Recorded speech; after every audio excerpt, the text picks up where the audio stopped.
ओम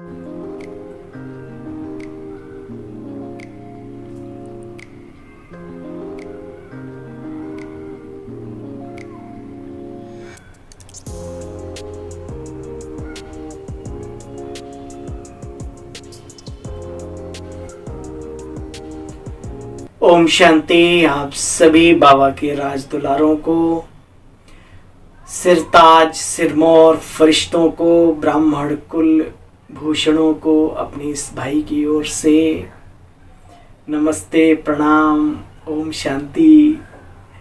आइए सुनते हैं बाबा की मुरली का सार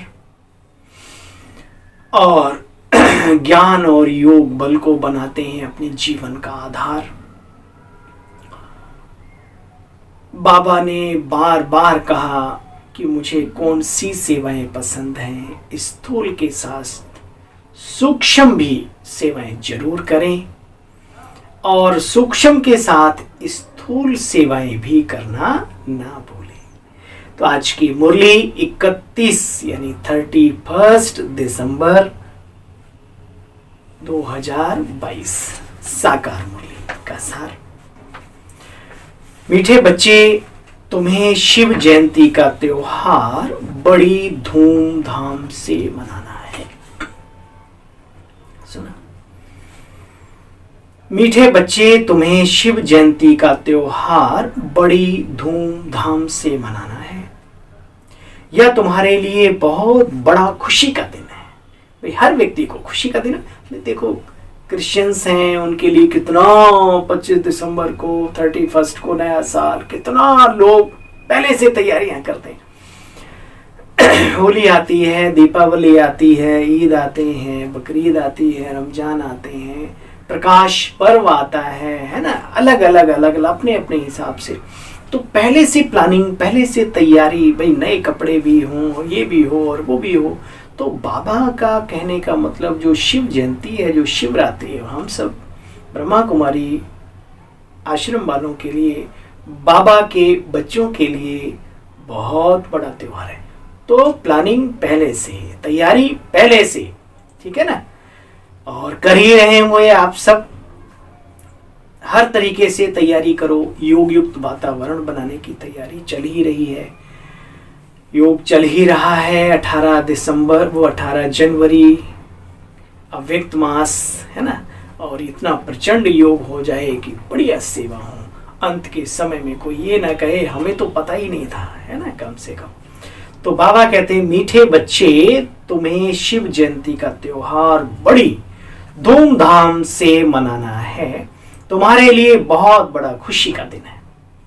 सभी को बाप का परिचय देना है। क्या करना है? सभी को बाप का परिचय देना है। प्रश्न, कौन से बच्चे अपना बहुत बड़ा नुकसान करते हैं? घाटा पड़ता कब है भाई? फायदे की दुनिया में, फायदे का बिजनेस, ये घाटे की बात कहां से? सुनो, जो बच्चे चलते चलते पढ़ाई छोड़ देते हैं वे अपना बहुत बड़ा नुकसान करते हैं। पढ़ाई छोड़ दी, दरी छोड़ दिया, फैक्ट्री छोड़ दी, तो क्या मिलेगा? बहुत सारे MLM मार्केटिंग के सिस्टम चले हैं दुनिया में, तो मिलता है आपको। आप जो कार्य करते हो वो भी मिलता है, जो आपके द्वारा जो लोग कार्य कर रहे हैं उसका भी कुछ आपको मिलता है। लेकिन कब तक? जब तक आप उस कंपनी के साथ कंधे से कंधा मिला करके लगे हुए, तब तक। आप गए तो आपका अपना तो मेहनत गई, लेकिन जो वो कमीशन मिल रहा था वो भी गया। ये पक्का याद रखो। बाबा के यहाँ पर भी एक का पदम जो है ना, उसके पीछे बहुत बड़ा लॉजिक है। तो चलना सीखो, चलते चलते चलते चलते, कोई दिक्कत नहीं। ठीक है ना। ट्रेन पटरी पे रहेगी तो कभी स्लो चलेगी, कभी स्पीड में चलेगी, पहुंचेगी आगे, चले आगे, पीछे ना जाए, रुके भी नहीं। ये पक्का कर लो, मुझे बाबा की पढ़ाई को छोड़ना नहीं है किसी भी कीमत पर। जो बच्चे चलते चलते पढ़ाई छोड़ देते हैं वे अपना बहुत नुकसान करते हैं, बहुत नुकसान करते हैं। बादशाही स्वर की गंवा देते हैं, पद भ्रष्ट हो जाता है। अब जो किया है वो तो मिलेगा आपको, जितनी मेहनत की है, बाकी वो ऊंचाई पद वाली फिर बात नहीं रहेगी। गीत, रात के राही थक मत जाना, सुबह की मंजिल दूर नहीं। ये गीत बहुत ही प्यारा है। थकना मना है, रुकना मना है, पीछे मुड़ना मना है। ठीक है, अब आ ही गए तो चलना सीखो। वो कहानी याद रहती ना कि भाई किसी ने धक्का दे ही दिया है, अब पार हो ही जाओ। अब जब उसमें पहुंच ही गए तो भाई धक्का देने वाले का भी शुक्रिया। ठीक है, तो है तो हंसी वाली, आप सब जानते ही हो कि भाई पता पड़ा कि भाई आप कैसे ये बिच्छू और इन सब के तालाब के अंदर से कैसे पार हुए। बोले नहीं, पहले ये बताओ वो जिसने मुझे धक्का दिया वो कौन था। बोले देखा भाई इधर उधर कोई नजर नहीं आया। बोला मैं थी, मैं। अरे ये तो मेरी पत्नी ने धक्का दिया था। तूने धक्का क्यों दिया? बोले तुमसे मैं बड़ा परेशान थी, मैंने कहा धक्का दे दूं, कम से कम पार हो जाएगा तो इनाम मिलेगा, जिंदगी मौज में कटेगी, और अगर चला भी गया तो भी मेरी जिंदगी। तो भाई चलो कोई नहीं, धक्का देने वाले ने भी कोई भी संकल्प करके आपको जब धक्का दे दिया, यानी बाबा के बन ही गए, बाबा के प्रति अर्पित हो ही गए हो, तो पूरा पार करके दिखाओ। ठीक है, असली बात ये है। और वो दुनिया की बातें हैं, हंसी ठिठोली की बातें हैं, कुछ रहस्यमय बातें हैं, लेकिन यहाँ तो बाबा है ना, पार कराने के लिए खुद खड़ा है तैयार, इसलिए थकना नहीं। ठीक है, रात के राही थक मत जाना, ये आज का गीत है। ओम शांति। यह रात और दिन बच्चे मनुष्यों के लिए शिव बाबा के लिए दिन और रात की कोई बात नहीं, तो बच्चों के लिए, मनुष्यों के लिए ब्रह्मा की रात और ब्रह्मा का दिन कहा जाता है। शिव का दिन, शिव की रात ऐसे कभी नहीं कहते। सिर्फ सिर्फ एक ब्रह्मा का भी नहीं कहा जाएगा। अरे बच्चे, एक की रात होती है क्या? गाया जाता है ना, ब्रह्मा के साथ ब्राह्मणों की भी रात, ब्राह्मणों का भी दिन। हम सब बाबा के साथ है ना। देखो बच्चे, तुम जानते हो अभी भक्ति मार्ग का भी अंत, दुनिया का अंत तो भक्ति मार्ग का भी अंत, साथ साथ घोर अंधियारे का भी अंत, अज्ञान का अंधकार भी समाप्त हो जाएगा। बाप कहते बच्चे मैं आता ही तब हूं जब ब्रह्मा की रात पूरी होनी होती है। तुम अभी सवेरे के लिए चलने लग पड़े हो ना। बाप ने आकर के यज्ञ की स्थापना की है। यही ब्राह्मण जाकर के इस ज्ञान यज्ञ के द्वारा दिखा ना, यज्ञ से कन्या पैदा हुई, तो इस ज्ञान यज्ञ से देवताओं की उत्पत्ति हो रही है। भाई चिंता नहीं करो, इस यज्ञ से बहुत बड़ी बदली होती है बच्चे, पुरानी दुनिया ही बदल जाती है। देखो कलयुग है पुराना युग, सतयुग को कहा जाता है नया युग।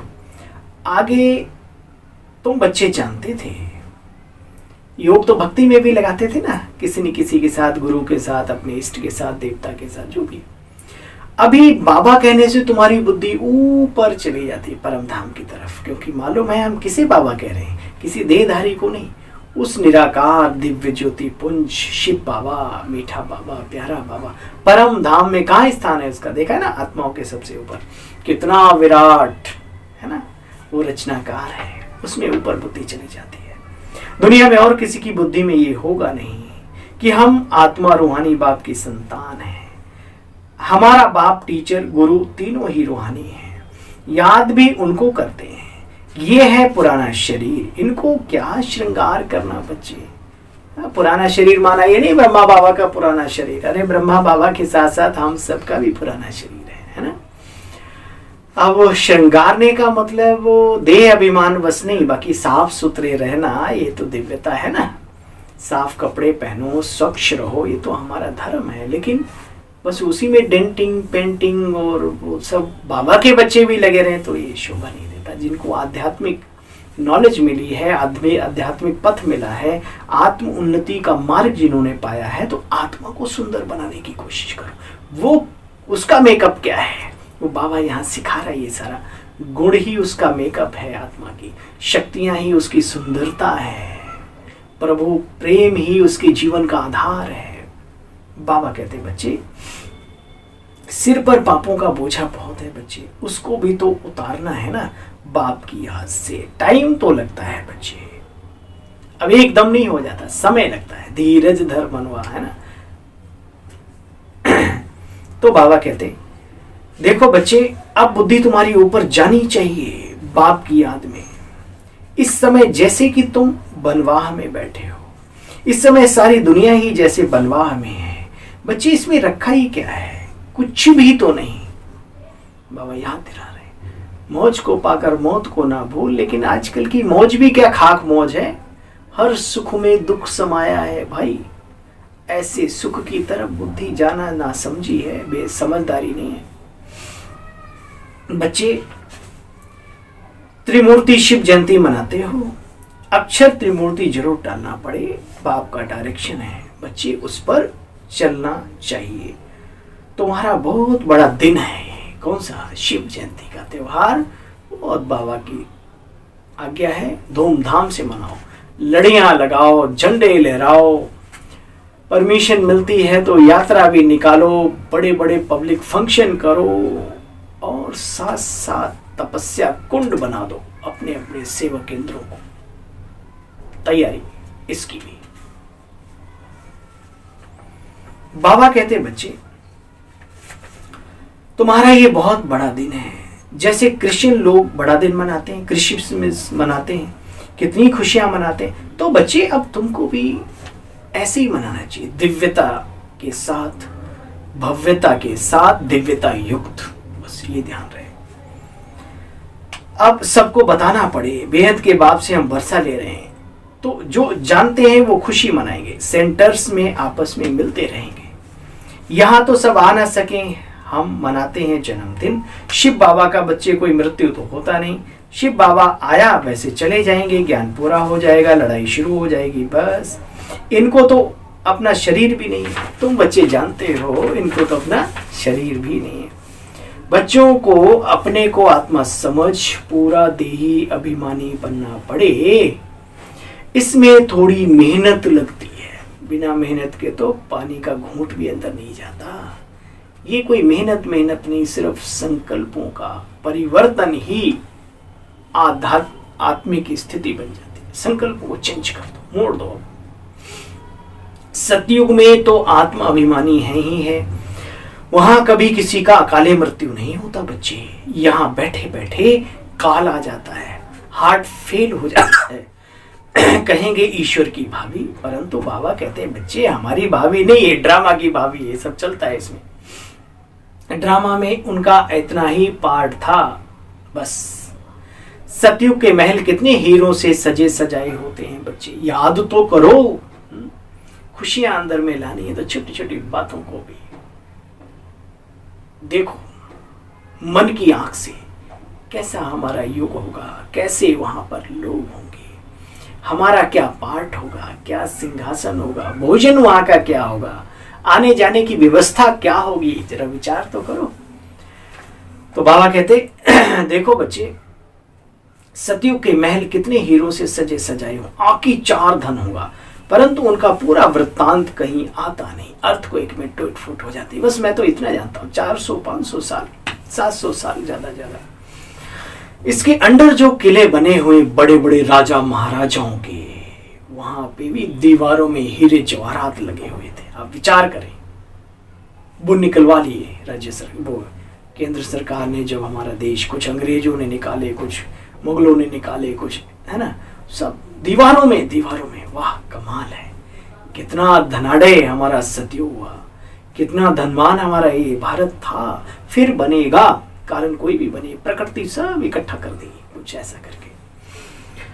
बाबा ने कहा बच्चे, सतयुग के महल कितने हीरे जवाहरातों से सजे सजाए होंगे, आकी चार, अर्थात अथाह धन होगा, परंतु उनका वृत्तांत कहीं मिलता नहीं। कुछ अर्थ को एक आदि में इधर उधर टूट फूट होती है, कुछ नीचे चली जाती है बातें, कुछ चीजें नीचे चली जाती। इन बातों को तुम बच्चे जानते हो, फिर निकल आएगा। तुम्हारी बुद्धि अभी बाप को याद करती है, ऊपर चली जाती है। हाँ, बाबा बार बार याद दिला रहे हैं, बार बार ऊपर जाओ, बार बार। देखो बच्चे, बुद्धि से काम लिया जाता है, ये खाना बुद्धि के लिए है, ये जो ज्ञान का भोजन है ये किसके लिए है? मन और बुद्धि के लिए। रोज रोज सुबह अच्छा अच्छा खाने वाले, स्वस्थ तंदुरुस्त और मंदुरुस्त तो रहेंगे ही रहेंगे। हम किस्मत वाले हैं, वरना तो सुबह सुबह चाय और कॉफी की प्याली के साथ एक न्यूज़पेपर जिसमें कोई ही अच्छी खबर हो, एक पेज हालांकि कभी कभी देते हैं उसमें आध्यात्मिक का, और नहीं तो जब न्यूज खोलो तो कोई मर गया, कोई मार रहा है, कोई ये हो रहा है, कोई वो हो रहा है, मतलब अच्छी चीज होती नहीं है ना के बराबर। तो हम सौभाग्यशाली हैं जिनका सुबह सुबह नेत्र खुलते ही बाबा के बने, बाबा गुड मॉर्निंग, बैठ गए ध्यान में, क्लास की तैयारी करो, 1 घंटा पूरा भोजन करते हैं। वाह, कितने ताकतवर होने चाहिए। ये भोजन है तुम्हारी बुद्धि के लिए, खाना है ये, तुम्हारी बुद्धि ऊपर चली जाती है। जानते हो ना, ड्रामा में ऊंचे ते ऊंचा भगवान है, फिर ब्रह्मा विष्णु शंकर, तीनों के ऑक्यूपेशन को तुम जानते हो, दूसरों को भी बता सकते हो इनका क्या क्या पार्ट है, बाबा इन तीनों के माध्यम से क्या क्या कार्य करते हैं। ब्रह्मा की बेटी सरस्वती, भल माँ का टाइटल दिया है, परंतु थी तो ब्रह्मा की बेटी। भले मम्मा भी बाबा को, वो बाबा भी मम्मा को मम्मा कहते थे, पूरा यज्ञ कहता था, लेकिन वास्तव में थी तो ब्रह्मा की बेटी ना, हमारी बहन थी। ये नशा है होना चाहिए। अगर दूसरे नजरिए से देखा जाए तो हम सरस्वती पुत्र और सरस्वती पुत्रियां हैं। ठीक है, कोई भी कार्य करो एक बार ये सम्मान ले लो, मैं सरस्वती पुत्र सरस्वती पुत्री हूँ। आपका विवेक जाग जाएगा, आपकी बुद्धि में बल आ जाएगा। अरे जिसकी आराधनाएं पूरे दुनिया में हर कार्य से पहले सरस्वती को याद करते हैं, नहीं? अरे नाचने गाने वाले भी गीत गाते हैं या कोई भी कार्य करते हैं, वो भी कितना सबसे पहले वंदना करते हैं सरस्वती की। जो नाटक वगैरह दिखाते हैं ना, वो भी। और स्कूल में तो प्रेयर होती, जिंदगी की शुरुआत वहीं से होती है। वो हमारी अलौकिक बहन, अलौकिक माँ थी। विचार दो, शिव बाबा, ब्रह्मा बाबा और ये तीनों ही हस्तियों की बड़ी बड़ी त्रिवरदान, बाबा ने एक बार मुरली में 3 वरदान मिलते हैं आपको। बाबा ने कहा थी तो बेटी ना, सही करती थी ब्रह्मा कुमारी सरस्वती। सही माना साइन करती थी, सिग्नेचर कुछ लिख करके BK ब्रह्मा कुमारी सरस्वती ऐसे करके। कमाल है, पूरा ही अपने आप को मम्मा ने बदल दिया था। ये बड़ी गुहे बातें हैं बच्चे, इनको समझने के लिए बड़ी रिफाइन बुद्धि चाहिए। बाप कहते देखो मैं तुम बच्चों को कैसे आकर के पढ़ाता हूं। श्री कृष्ण की बच्चे बात नहीं, वो श्री कृष्ण की वही आत्मा, उसके तन में आकर के बाबा हमें ज्ञान सुनाते हैं। श्री कृष्ण तो सतयुग में है, वो यहाँ कलयुग में थोड़ी ना पढ़ाएंगे आगे। देखो कोई कोई मनुष्य गीता आदि का पाठ करते हैं, कोई 18 अध्याय याद कर लेते हैं, 16,000 श्लोक किसी ने कंठस्थ कर लिए, किसी ने कुछ कर लिया। वो अभ्यास करना पड़ता है और कोई बहुत बड़ी बात नहीं, ब्रेन बहुत शक्तिशाली डब्बा है। तो बाबा कहते हैं उनकी कितनी मनुष्य महिमा करते हैं। एक श्लोक सुनाएंगे तो लोग समझेंगे वाह, इन जैसा तो कोई महात्मा ही नहीं है ना? करेंगे वाह वाह वाह, है ना? तो एक पढ़ाई है, संस्कृति एक है ना, भाषा है। जैसे अंग्रेजी एक भाषा है, हिंदी एक भाषा है ना? तो लेकिन कितनी ऊंची भाषा है तो उसकी वाहवाही करते हैं, समझते हैं इनके जैसा कोई महात्मा नहीं है। आजकल तो बच्चे रिद्धि सिद्धि भी बहुत चलती है दुनिया में, भूत पूजा, और भूत पूजा के आधार पे तंत्र मंत्र विद्या षड्यंत्र ये सब कुछ चलता है। टच किया तो स्टार्ट हो गया कार जीप ट्रैक्टर जो भी है, और ये वाह गुरुजी ने यूं शू किया, अंगूठी निकाल दी, लो भाई फलाने। अरे गरीबों को दो ना, कितनी गरीबी है भारत में, उनको जरा अंगूठियां निकाल के दो, बेचारों का भला हो। शू से वो बना दो ना, मकान बना दो पूरे भारत में सारे, कितना अच्छा लगे, है ना? ये सब बाबा कहते हैं रिद्धि सिद्धि नजरबंद का खेल ये चलता है। लोग उनकी बड़ी महिमा गाते हैं, अंगूठी देते हैं उन्हें, जो पूरे हार का पैसा दे उसे अंगूठी देते हैं, वो याद रखना।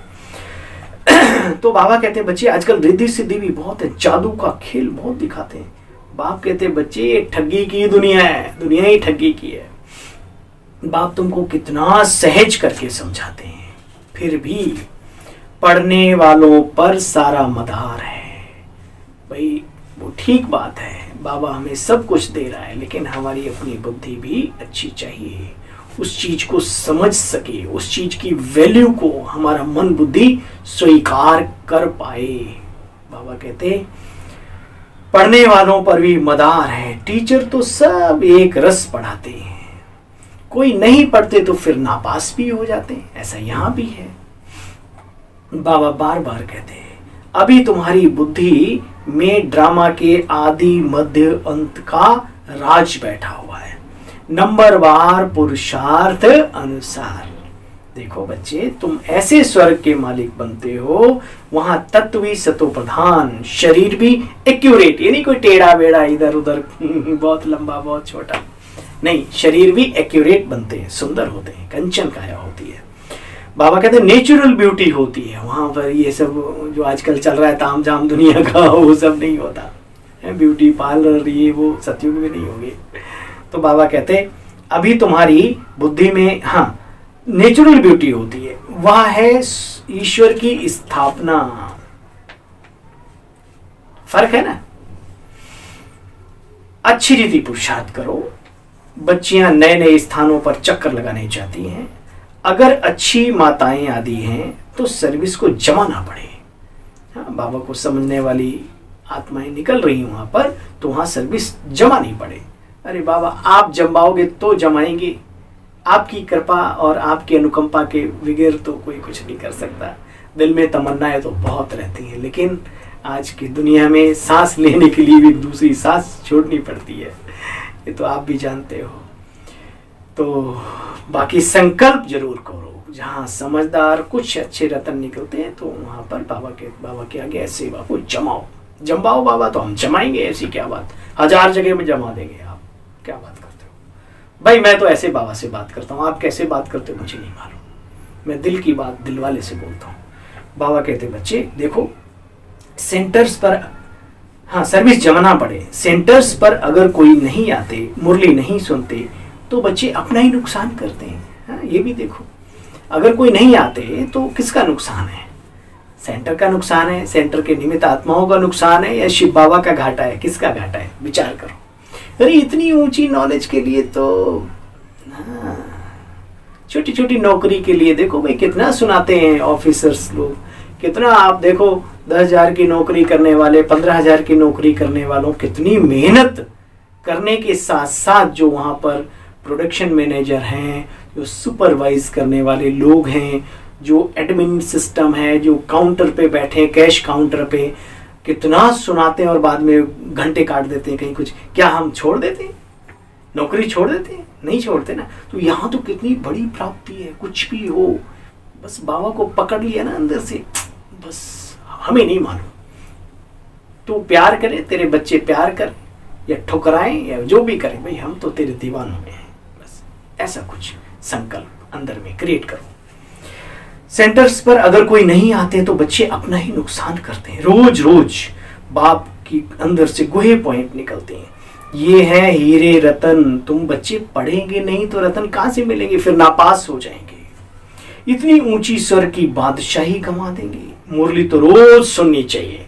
कितनी बार? जब भी फ्री हो उतनी बार, नहीं फ्री हो तो फ्री होकर के सुनो, कम से कम 4-5 बार। और भाई 2 बार तो सुनी लो, सुबह शाम नहीं। जो खाना तो 3 टाइम खाते हो, नहीं खाते हो तो ये भी भोजन है, इसको भी 2-3 बार कर लिया करो भाई, बहुत अच्छा है। समय अनुसार माया का प्रकोप ज्यादा पड़ रहा है तो अपनी ताकत क्षमता भी बढ़ानी पड़ेगी ना। बाबा कहते देखो बच्चे, मुरली तो रोज सुननी चाहिए। ऐसे बाबा को छोड़ देंगे तो बच्चे बहुत रोएंगे, खून के आंसू पाएंगे। फिर पढ़ाई तो कभी नहीं छोड़नी। श्रीमत कहती है पढ़ेंगे नहीं तो पद भ्रष्ट हो जाएगा, घाटा बहुत पड़ जाएगा। अच्छा घाटा मंजूर है या मुनाफा मंजूर है ना? अच्छा, मीठे मीठे सिकीले बच्चों प्रति माता पिता बाप दादा का याद प्यार और गुड मॉर्निंग। रूहानी बाप की रूहानी बच्चों को नमस्ते। हम सब रूहानी बच्चों की रूहानी बाप दादा को भी दिल व जान सिक व प्रेम से ओम शांति, नमस्ते नमस्ते नमस्ते। सार का भी सार सुनेंगे। इस पुराने शरीर का श्रृंगार नहीं करना, ऐसा श्रृंगार जो अपना टाइम और एनर्जी और मनी सब नेस्ट हो और दूसरे भी हमारे शरीर की तरफ खींचें, तो ऐसा श्रृंगार वो फिर हमें कहाँ का छोड़ेगा नहीं, है ना। हाँ, साफ सुथरा रखो, अच्छा पहनो, अच्छा खाओ, वो एक अलग चीज। इस पुराने शरीर का श्रृंगार नहीं करना। वनवाह में रहते घर चलने की बच्चे तैयारी करनी है। ज्ञान स्नान रोज करना, पढ़ाई मिस कभी नहीं करनी। वरदाता का वरदान, अपने मीठे मीठे प्यारे प्यारे वरदानी मुहूर्त राज दुलारों के लिए। ठीक है, सुनो। वरदान है आज, महानता के साथ निर्माणता को धारण कर सर्व का मान प्राप्त करने वाले सुखदायी भव। महानता के साथ निर्माणता को धारण कर सर्व का मान प्राप्त करने वाले सुखदायी भव। महानता की निशानी बच्चे निर्माणता है। क्या? महानता की निशानी निर्माणता है। जितना महान उतना निर्माण, क्योंकि सदा भरपूर है ना। जैसे वृक्ष जितना भरपूर होगा उतना झुका हुआ होगा। तो निर्माणता ही सेवा करती है, और जो निर्माण रहता है वह सर्व द्वारा मान प्राप्त करता ही करता है। जो अभिमान में रहता है उसको कोई दिल से मान नहीं देता। ऑफिशियली चलो ठीक है, दिखावे में दे भी दे कोई, उसको कोई दिल से मान नहीं देता, उससे बल्कि लोग दूर भागते हैं। और एक दिन वो इस जहान में, इस कर्म क्षेत्र के मैदान में अकेला पड़ा हुआ, उससे दूर भागते हैं। और जो निर्माण है वे सुखदायी होंगे, उनसे सभी सुख की अनुभूति करेंगे। साथ साथ सभी उनके समीप आना चाहेंगे। बहुत गहराई है शब्दों की, बाबा के वरदानी महावाक्य हैं, इनको बहुत गहराई से अपने जीवन में अप्लाई करना है। तो क्या करना है? नम्र बनना है, निर्माण बनना है। स्लोगन, उदासी को तलाक देने के लिए खुशियों का खजाना साथ रखो। हाँ भाई, उदासी को तलाक देने के लिए खुशियों का खजाना। अब ये खजाना कहीं मिलता थोड़ी, आपके अपने अंदर ही है। छोटी छोटी बातों में खुशियां ढेरो, छोटी छोटी बातों में। आपकी आंखों पे चश्मा नहीं लगा अभी, हाँ, कितने लोग चश्मा लगा के घूमते हैं। आप तो अच्छे हो। आपके बाल अभी ठीक ठाक हैं, काले हैं, बहुत अच्छा है। मतलब मैं छोटी छोटी बात बता रहा हूँ। आप जीवन में मुस्कुराना जानते हो, ये अच्छी बात। कई लोग मुस्कुराना जानते ही नहीं है। नहीं, आपके गले में मिठास है, आप सौभाग्यशाली हो। आपके घर में बहुत सुंदर कोई बच्चा, शालीन कुलीन, बहुत ही अच्छा पैदा हो, कितने खुशहाल हो। आप हो सकता है गरीब हो, लेकिन आपकी पत्नी, आपके बच्चे कितने अच्छे हैं, हमेशा कितने अच्छे वायुमंडल में रह करके। और हाँ, जैसे ही आप घर जाते हो, छोटी बच्ची आपको मुस्कुरा के कहती है पापा जी। अरे आपको खुशी नहीं होती? कमाल है। खुशी क्या दौलत में ही रखी है भाई। अरे जो बहुत बड़े बड़े दौलतमंद हैं उनके पास तो खुशियों का अकाल पड़ा है, और जो खुशियों की चीजें उन पर आप ध्यान नहीं देते। तो बाबा ने बहुत ही गहरी बात कही, उदासी को जीवन में अगर तलाक देनी है तो खुशियों के खजाने को साथ रखो, साथ, है ना। आपके सेवा साथी बहुत अच्छे हैं, आपको खुश होना चाहिए। आपके पास मेन पावर है, आपको खुश होना चाहिए। आपके पास चूरन चटनी दौलत भी है साथ में संगम पर, तो आपको खुश होना चाहिए। आपकी क्लास में बहुत अच्छे अच्छे रतन आते हैं, सभी अच्छे हैं, कितने ब्राह्मण बच्चे, आपको खुश होना चाहिए। नहीं, आपको सेवा का चांस मिलता है, कभी भी सेंटर्स पर मिलता है, बाहर में, आपको खुश होना चाहिए। नहीं, हजारों बातें हैं खुशी को कायम रखने के लिए, उदासी को भगाने के लिए। बस चाहिए तो ये थोड़ी सी ये इसको थोड़ा ठीक करो, जो लूज है ना उसको पेचकस से, ज्ञान के पेचकस से ठीक करो। चलो भाई, आप सभी को पुनः अपने इस भाई की ओर से, सेवाधारी भाई की ओर से ओम शांति, ओम शांति। Good morning.